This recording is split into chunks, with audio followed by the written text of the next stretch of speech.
You're listening to the Home Staging Show podcast in the season 3, episode 7. This is your host, Cindy Lin.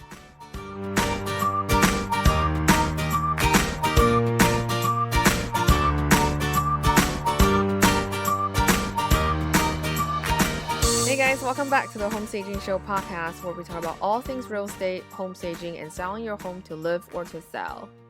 You may have noticed that we took an unannounced break for about 3 weeks. I was sick with a stomach flu, and unfortunately it came back a little bit later while I was traveling through northern Vietnam and India. And it was pretty gnarly. So I just didn't have the energy to record. And then I didn't have very strong internet connections at all in India. So now that I'm back home in Taiwan, I can resume the podcast. I'm working on to produce more content while I'm traveling, so hopefully we will not have another unscheduled break happening during the season this year. Our show is brought to you by our in-house product, EcoJo, the eco-friendly St. Joseph statue home selling kit. In real estate, there's a tradition of bearing St. Joseph statues for good luck, but because the existing products on the market were made with plastic, we made an eco-friendly one named EcoJo. He's all natural, won't harm the earth. For more information, you can visit www.ecojokits.com. ECOJOEKITS.com. So on today's show, I want to talk about Capsule Wardrobe. So if you're selling and you're living in the home while you're selling, or you just want to live a more minimalistic life, I think it's really worth it to consider doing Capsule Wardrobe. This is something that has gained a lot of following in recent years and had gotten a lot of attention, mainly because this blog that came up with the Project 333. I'm going to link to Project 333 in the show notes so you can look them up and read more about Capsule Wardrobe. I'll also include a few blog posts I've found on the internet to show you how and what someone's wardrobe looked like. Capsule Wardrobe is a term originally coined by Susie Foe, the owner of a London boutique called Wardrobe in the 1970s. According to Foe, a capsule wardrobe is a collection of a few essential items of clothing that don't go out of fashion, such as skirts, trousers, and coats, which can then be augmented with seasonal pieces. It's become popular now because of Project 333 by the Be More with Less blog. Project 333 defines a capsule wardrobe as a small collection of 33 pieces, including clothing, shoes, and accessories built for using during a 3-month period of time. So the idea is to have 4 capsules a year, one for each season, with items overlapping for each. Not each item is essential in terms of survival, but essential in the name of minimalistic fashion. So here are the rules, which in my opinion is more of a guideline. You should be able to tweak these based on your preferences. A capsule for every 3 months with 33 items including clothing, accessories, jewelry, outerwear, and shoes. And here are some items that are not counted as part of the 33 items. Things like wedding ring or another sentimental piece of jewelry that you never take off. Underwear, sleepwear, in-home loungewear, and workout clothing. The rule is that you can only wear your workout clothing to work out, although for my own capsule wardrobe, I sometimes wear workout wear as streetwear. You start a capsule by choosing 33 items, box up the rest of your stuff, seal it with tape, and then put it out of sight. I think that's pretty strict. So again, if you want to just like have this, maybe the prime section of your closet to be reserved for your capsule wardrobe, that might be a way to go. Especially if you're first starting. I think it's very tempted to kind of deviate slightly from it. So if you really, really want to follow it by the rules, you can box up rest of your closet and just put it away. So consider that you're creating a wardrobe that you can live, work, and play in for 3 months. Remember that this is not a project for suffering. If your clothes don't fit or are in poor condition, replace them. Consider to donate them or simply replace them. So here's a quick start guide for Project 333. So if you're first timers, you want to start by taking inventory of everything that you own. And you want to work with your I love pile of clothing. So to do that, just to have a pile of things that you really, really love, to start that by to build your wardrobe. This will help you to make a list on paper as well. Consider signature items like a trench coat or a pair of boots. Your signature item might be your sunglasses. It can be anything. You will find that having one well-made version of something will be far better than 10 of the knockoff version. This is something that I strongly agree with. I used to buy knockoffs when I was in college, and frankly, now that I'm a bit older, if I'm going to buy a name brand item, unless it's made impeccably, I always buy the original brand. Um, because A, your clients or acquaintances can always tell if you're wearing a fake one, unless really it is made impeccably. And B, the quality might not, or usually is not great when it comes to a knockoff. So the piece might fall apart very easily or loses its charm very quickly because wear and tear. So it's not really worth it to buy a lesser quality. Ultimately, it becomes a waste of money. So it's better off, you're much better off to just invest in a quality piece from the get-go. And here are some additional tips for 333. Once you start dressing with less, pay less attention to what you're wearing or not wearing and more attention to something more important. I think this is an important idea.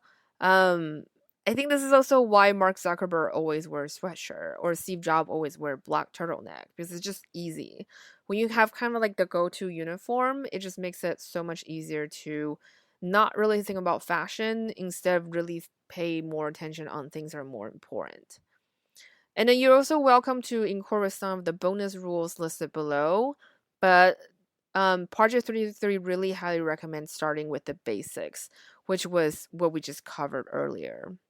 So once you completed the first 3 months and really enjoy dressing with less, you may find that you have more time and space, and even that you have uncovered your personal style. Donate any items from your current collection that haven't been worn. Start building your new wardrobe with items in your current collection. What will make the cut for the next 3 months? Consider what will fit in the season and what you love to wear. Box up whatever is not coming with you and for the next 3 months, and mark the box accordingly so you can consider the same items for next year. Make your new list. You have great experience to build your list. What will you change from the first attempt? And so here are the bonus rules. So you want to use the first week of each phase if you need it to finish your collection and donation process. And I agree with this because when I was doing my own capsule wardrobe, it is a process. Um, and especially the first time doing it is really, really hard to kind of narrow everything down from your I love pile. I will talk about this a little bit later about my own experience. The other bonus rule is that choose 3 additional items and put them aside in your closet. You may rotate these items in during the next 3 months, but 3 other items have rotated out and be donated. So the idea is basically if something comes in, something must go out. This way you always have the 33 number. And above all else, even more important than choosing clothes that match, sticking with 33 and not wearing PJs to the grocery store. I think that's a great philosophy, especially for those of us who worked in our line of work where you might work mostly at home, or your job basically require you to wear comfortable clothing to like that you can move in, but that doesn't mean you need to look schleppy. It should still mean that you can look very pulled together. Especially for me, for example, like I worked on photo shoots. I think as a stylist, you can't dress. I mean, because you're the stylist, right? People look at you all the time, so you can't kind of dress too schleppy. You know what I'm saying? You have to look pulled together because after all, you're styling, whether interiors or clothing or whatnot, you need to look pulled together, kind of be fitting to your profession. So I definitely agree with that too. And I also think I remember I was watching this show hosted by Tim Gunn. I think Tim Gunn had a spin-off show of his own from Project Runway. And I think one of the things he said about work clothes is that you always want to feel slightly uncomfortable in them because it is your work life. It's not like it's your home life. In your home life, you can be very comfortable, but for your work life, it should be slightly uncomfortable to remind you where you are. So I think that makes a lot of sense. And then only including clothing that fits and is in good conditions. If you lose or gain 20 pounds during the next 3 months, replace or mend the items. Another great way to help you to get started and stay connected. Project 333 actually have a Facebook group. They also have a community Pinterest board. You can find it on their blog as well. If you are on Instagram, you can also use the hashtag Project 333 to be featured in a roundup post. Or just simply look at how other people are doing their own wardrobe. The other helpful information from the blog is that this particular project, Project 333, is designed for men and women of all ages and lifestyle. And this can be done with extreme weather variations. The starter of the project, she lives in Utah actually, so they have pretty extreme weather over there. And the other thing she really wants to stress is that this is not a project in suffering. If you need to create a version of Project 333 that works better for you, do it. People will not notice that you're dressing with the same 33 items for 3 months, although they might notice there's something different about how you present yourself.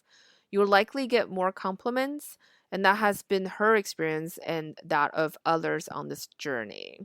I think one of the things that about this point is that in a way you're developing your personal brand, because I think one of smarter ways to do capsule wardrobe from my observation is that, for example, if you have a very cohesive color palette, or maybe a certain texture, certain materials, kind of like a theme that pulls the outfits together. This way, it doesn't look like you're wearing 33 things together all the time. It also helps you develop that signature style. Like we talked about earlier as one of the rules or suggestion that to have a one signature item, maybe it's a trench coat that fits you very well, and that could be your thing for the fall, stuff like that. And then for those of you who went through Project Home during one of the projects when we went through your entire closet, having a capsule wardrobe for your closet will create a lot of extra space for you, whether you're living or selling your home. Personally, I've been wanting to try this for a while, especially with my sabbatical this year. So if you've been reading the blog or listening to the podcast regularly, you probably have read or heard that I'm living abroad for about 10 to 11 months this year. And when this episode airs, it's going to be March 10th. So I basically been on the journey since the end of January. So I've been on for almost 2 months. So it's still a little bit surreal that all this is happening, and I've finally been getting out of it, the phase of feeling pretty overwhelmed and not knowing what to expect. Um, I will be moving on to the next leg of my journey to London in a couple weeks. I'm getting a little bit nervous because I'm going to London for school for about 6 months. So I think it's gonna be interesting. I'm slightly scared about going back to school, to be honest, and also moving kind of somewhere like I don't really know anyone. Um, so yeah, so that's yeah, I think it is natural to feel overwhelmed, but packing logistically was a little bit tricky for this trip. It took me really a couple of days to pack and decide what to bring. I do own a lot of stuff. I think when I moved out of my apartment, I had the leisure of moving out with 3 full closet worth of clothes. And I did downsize a bit, but there was still a lot. So yeah, so when it came to capsule wardrobe, I mean, it's nice to have 33 pieces per season, but realistically, with traveling 10 months abroad with one suitcase, it's really difficult to fit like 132 pieces in one suitcase. Um, I personally own a lot of stuff, that's true. But when it comes to travel and flying, I am carry on all the way.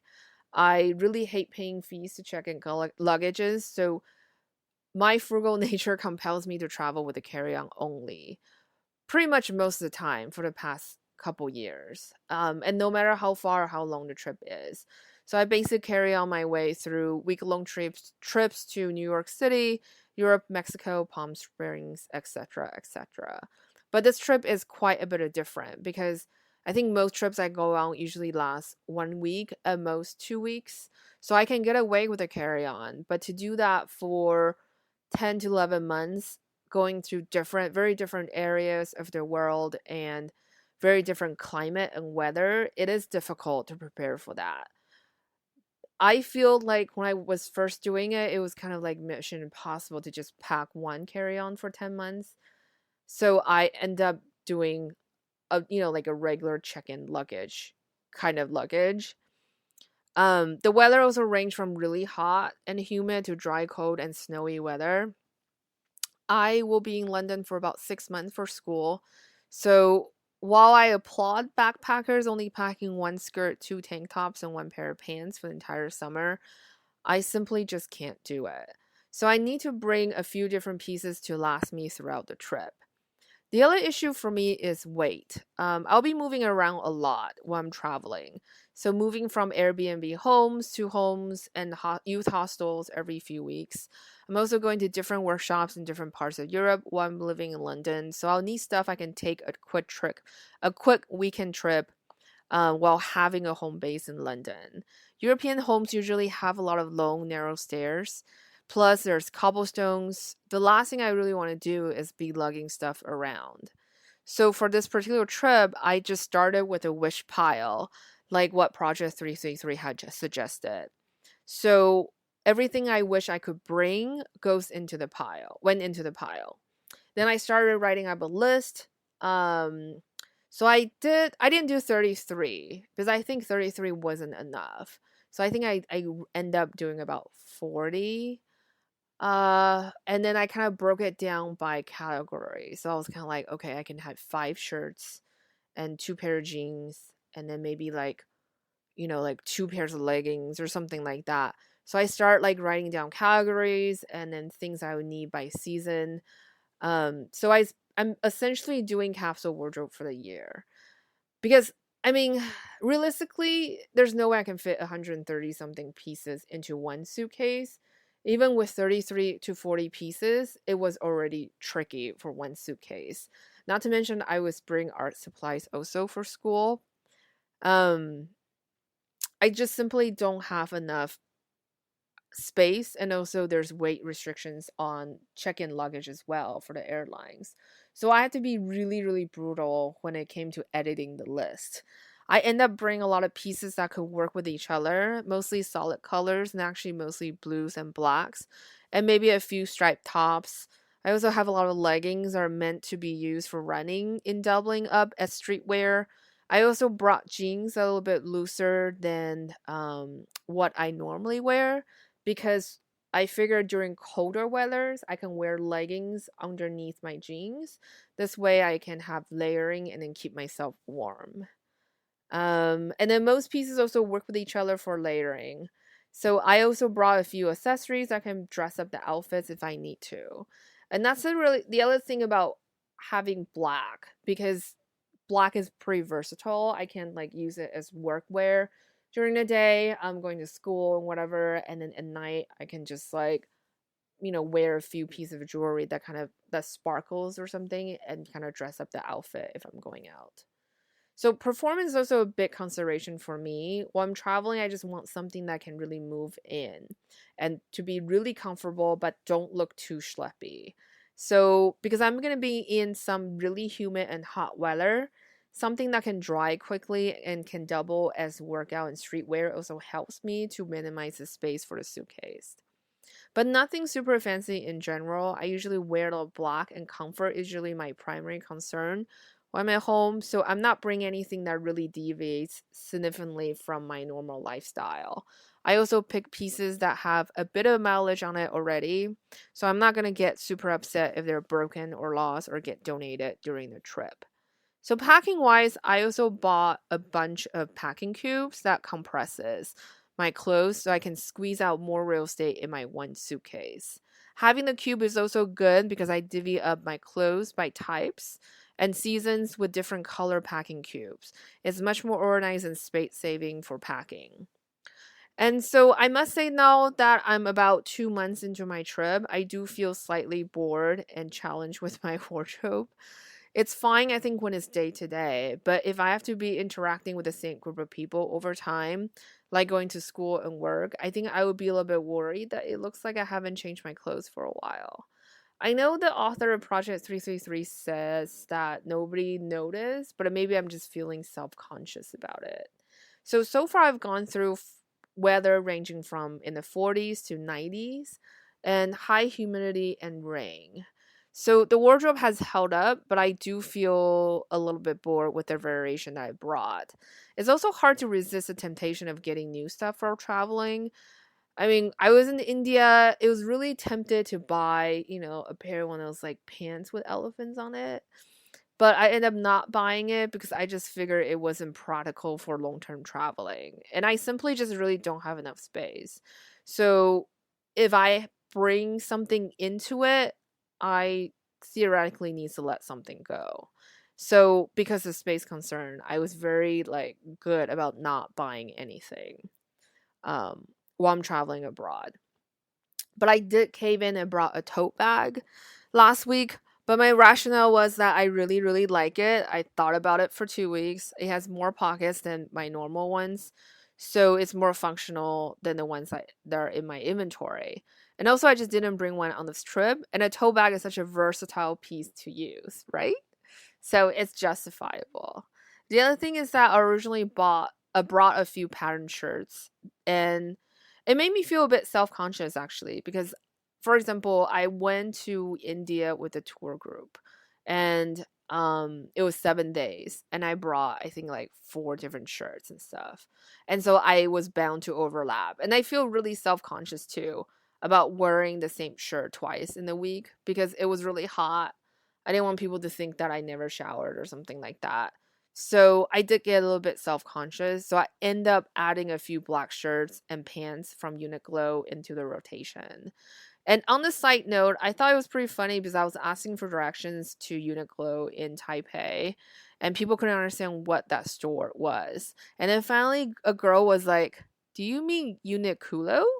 And I thought it was pretty funny because um, the way we pronounce English here in Taipei, in Taiwan in general, because we are heavily influenced by Japan. So sometimes a lot of times it's like kind of like a mix, like specific English vocabulary, for example, it's kind of like the Japanese English pronunciation, also because we were colonized by Japan. So I think it was kind of funny when people said Uniqlo. Anyway, so doing capsule wardrobe so far has been an interesting experience, and I think in general most people don't really notice if you wear something similar every day. But you do need to look pulled together, especially if you're working professional.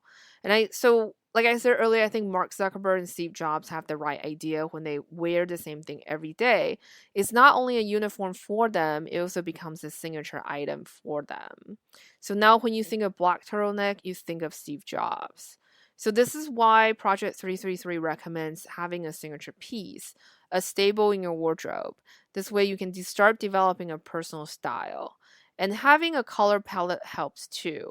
It's going to help you make your wardrobe to look more pulled together and consistent. Maybe like black and white stripes is your thing, and so that's a staple in your wardrobe.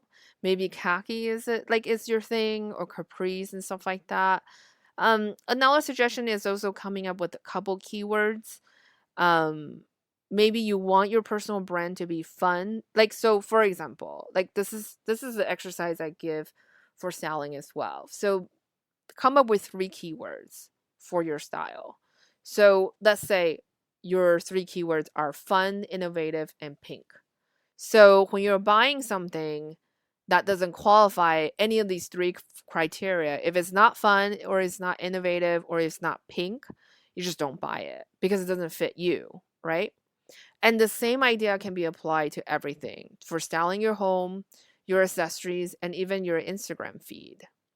The other observation I have about capsule wardrobe is that I think it does make life simpler because every morning when you wake up and there it is, your 33 piece of clothing, and you have limited choice of making it work. You're just kind of like, so the decision of what to wear today kind of just basically it's like, did I wear this yesterday or not? Kind of thing. So you can pretty much decide what you want to wear every day fairly easily. And I think that really helps to kind of like make your morning routine a little bit quicker.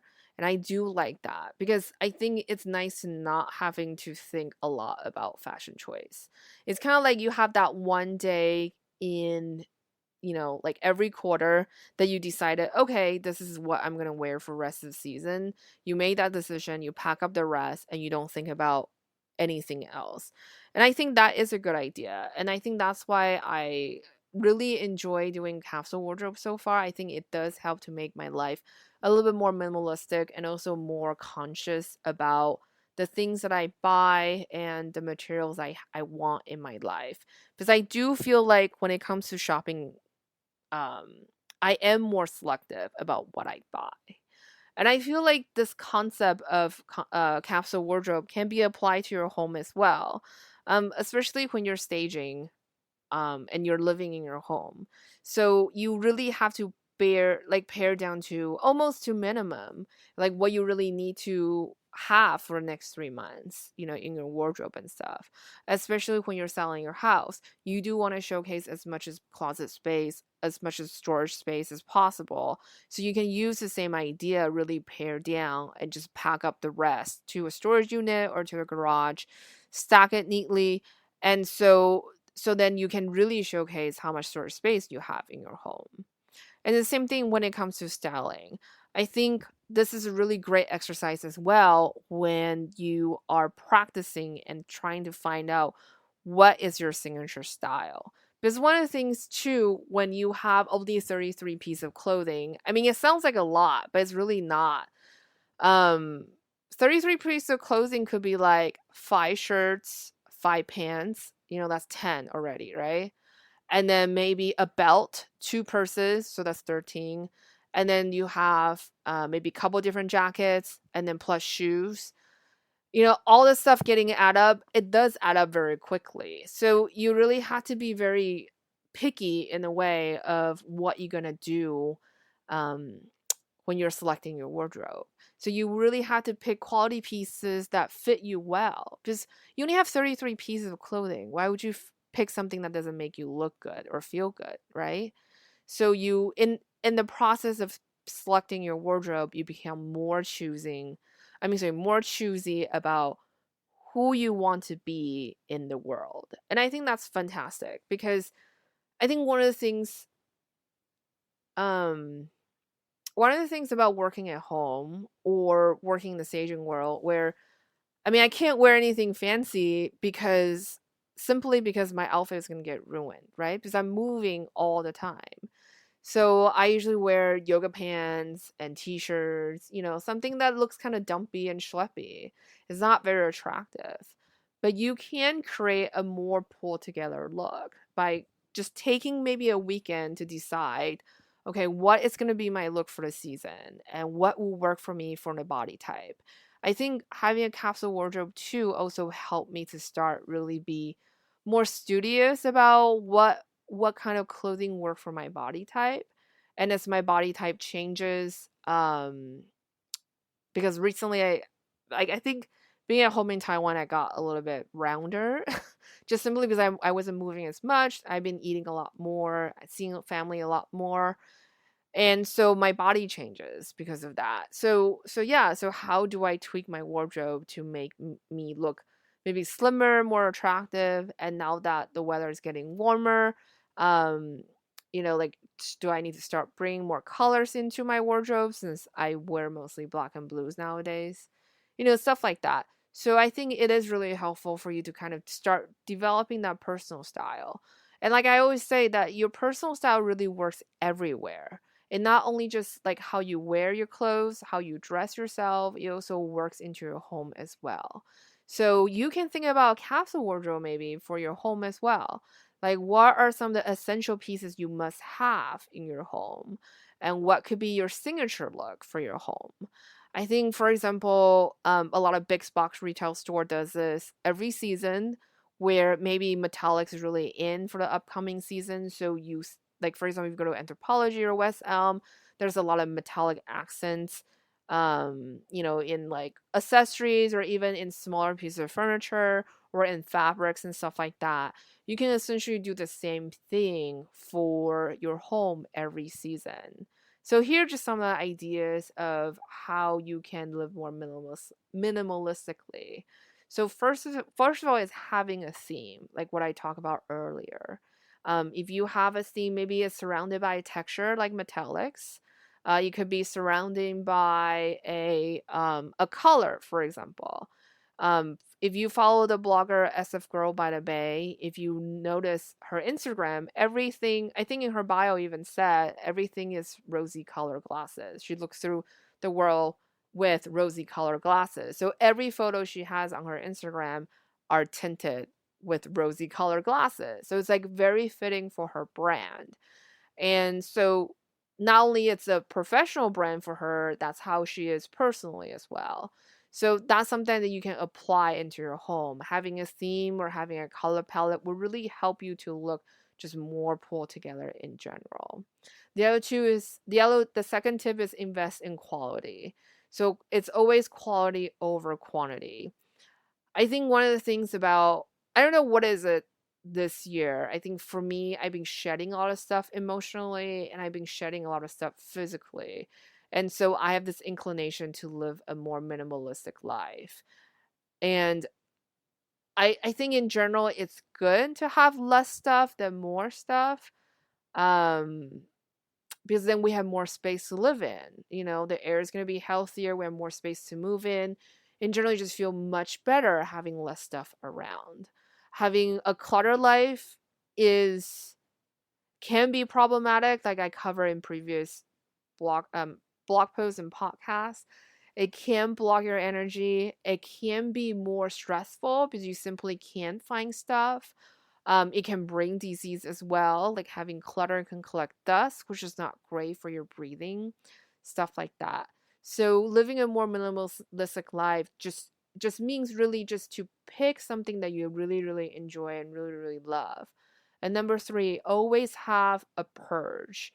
Like in Project Home, we talk about having an outbox and then also having scheduling time that you just regularly purge because every every space we own, whether it's a car or your room or your house, we don't have infinite space, right? Unfortunately. So because we have a very specific set of space, for every time you have something that comes in, something must go out, right? Otherwise, you're just going to be surrounded by stuff. So it's really important to have a time where you just schedule that maybe into your schedule every month or every quarter. It doesn't have to be every week or every month if it's too much for you. It can be every quarter and you just do a big purge. Or it could be gradual. It could be like every week on Sunday morning, you just start kind of looking around the house and just start kind of breaking things down and then purging items. It could be every day. I think in Laura Gaskell's podcast episode where we talk about decluttering, mindful decluttering, she had this idea of having a bag. So anytime you come in contact with something that you should let go or be donated, chuck it in the bag. It's the same idea we had in Project Home for an outbox. You can place something in the outbox. Maybe you're not so sure if you want to get rid of it. Put it in the outbox, put it on quote unquote probation. And this way you kind of can wait it out and know how you feel about that item once you see it again. Maybe a whole week passed, 2 weeks passed, you didn't miss that item at all. That means you can really let it go. Or maybe you still want to hold on to it for whatever reason. Then you know to take it out of the outbox and then just make a designated area for it. Which brings me to the next point is to have a designated area for everything. So everything in your home should have a place to live. Otherwise, it just scatter around on countertops or on desktop. It becomes clutter. And when it becomes clutter, it collects dust, it's being ignored, and then you're not paying attention to it. We talk about Condo Marie. And one of the things she really stressed is that she really respects each item. Even something that maybe is a piece of clothing that won't serve you very well. makes you feel beautiful and wonderful and successful about it, but now it no longer fits your life. Maybe it's, it was your power suit, but you don't really need one anymore. So, but you still honor that object. You say thank you, and then you let it go to someone else who's in need of that object, or you just let it go to trash. So either way, but you respect the time that you have spent with it. You honor the memory and in that way, and then you just let it go. There's no emotional attachment to it. You just simply let it go. So that's it for today's show. I really want to thank you for coming back and listen to the show and support the show all this time. And thank you so much for listening. Next week is going to be back to interviews. I'm interviewing a home stager who's worked with some of the very best real estate brokerages in her state, and she's going to share her remodeling and staging experience in the field. If you haven't connected with us on the Facebook group, please do, because I'll be posting in there to see if you have any questions for our upcoming guests or episodes. I'm also currently looking for more guests to be on the show for season 4. So if you know anyone or want to suggest someone, please let me know. If you enjoyed today's episode, please leave us a review and a rating on iTunes, SoundCloud, or Stitcher. It will only take you about 20 seconds to do so, but this will help us keep the show going. As usual, feel free to ask any questions on the show notes or in our private Facebook group. You can find the show notes by going to www.stageformore.com/podcast. And that's it. Have a fantastic week and happy staging.